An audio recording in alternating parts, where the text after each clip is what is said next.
ఓడిపోయిన తర్వాత నేను మటుకు వెళ్ళిపోలే. ఓడిపోయిన దగ్గరనే మళ్ళీ గెలవాలని నిలబడి ఆంధ్ర రాష్ట్రంలో ఎవరు చేయని విధంగా 29 సంక్షేమ అభివృద్ధి కార్యక్రమాలు మంగళగిరి ప్రజల కోసం నేను చేస్తాను జరిగింది. పాదయాత్రలో నన్ను చాలా మంది కలిశారు, అడిగారు మీరు ఓడిపోయారు, మీరు మాకేం చెప్తారు? ఓటమి గెలుపు సహజమే రాజకీయాల్లో, కానీ ఎక్కడ ఓడిపోయా అక్కడనే గెలవాలి. మంగళగిరి ప్రజలు నాలో కసి పెంచారని ఆనాడే చెప్తాను జరిగింది.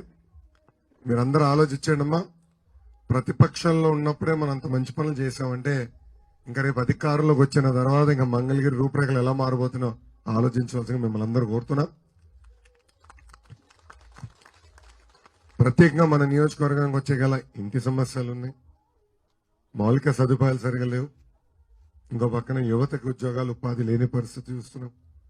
తరతరాలుగా అంటే దశాబ్దాలుగా మన కొండ పొరుమ్మక్కు కానీ వాగు కానివ్వండి, దాని తర్వాత ఫారెస్ట్ భూముల్లో కానివ్వండి, అన్నిట్లో మనం ఉండనే జరుగుతుంది.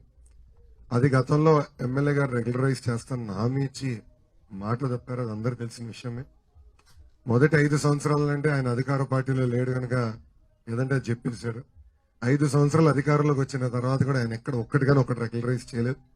అంటే మంచి పని చేయాలంటే ముందర మనసులో ఉండాలి, అది ఆయనకి లేదు.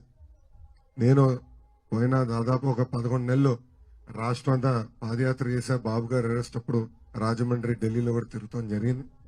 అయినా కూడా ఎప్పుడు నా మనసు మంగళగిరిలో నుండే ఏం జరుగుతుంది, అందరూ ఎలా ఉన్నారు, ఈ కష్ట సుఖాలు ఏంటి, అందరితో కూడా ఫోన్లో మాట్లాడటం జరిగింది.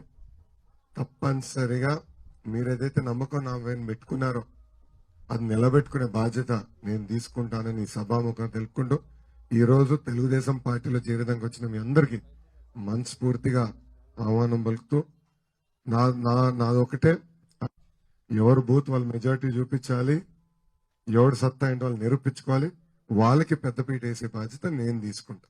ఇది ఇక్కడనే కాదు, రాష్ట్ర వ్యాప్తంగా కూడా నేను అది చెప్తాను. జూనియర్లు సీనియర్లు నేను అందరినీ గౌరవిస్తా, పనిచేసే వాళ్ళకి ప్రోత్సహిస్తా, పదవులు ఇస్తా, అంతే కదన్నా. నేను నా బూత్ లో మెజారిటీ చూపించుకుంటే నేను నాయకుడిని, నేను నా సొంత బూత్ లో మెజారిటీ చూపించుకోకపోతే నేను నాయకుడు అయితే అవుతాను. అందరం కష్టపడదాం, కలిసికట్టుగా ఆంధ్ర రాష్ట్రంలో తెలుగుదేశం జనసేన ప్రభుత్వం ఏర్పాటు చేసుకోవాల్సిన బాధ్యత మనందరి పైన ఉంది. మనం పడుతున్న కష్టాలు నాకని మీకే బాగా తెలుసు. ధరలు పెరిగిపోయినాయి, ఉద్యోగాలు ఉపాధి లేదు, రాజధాని పనులు ఆగిపోయినాయి, అస్తవ్యస్తంగా తయారైపోయింది రాష్ట్రం. ఒక చేతితో 10 రూపాయలు ఎత్తే ఇంకో చేతిలో 100 రూపాయలు లాక్కుంటున్నాడు ఈ ముఖ్యమంత్రి. మద్యం ధరలు పెంచాడు, కరెంట్ ఛార్జీలు పెంచాడు, ఇంటి పన్ను, చెత్త పన్ను, ఇంకా కుక్క పైన కూడా పన్నేస్తాడు రేపు మాకు, లేదంటే పీల్చే గాలి పైన పన్నేస్తాడు. అరే ఈయన పన్నుల ముఖ్యమంత్రి, ఎక్కడ పన్ను ఎట్టేయాలనేది ఆలోచిస్తున్నా తప్ప ఇంకేమీ లేదు.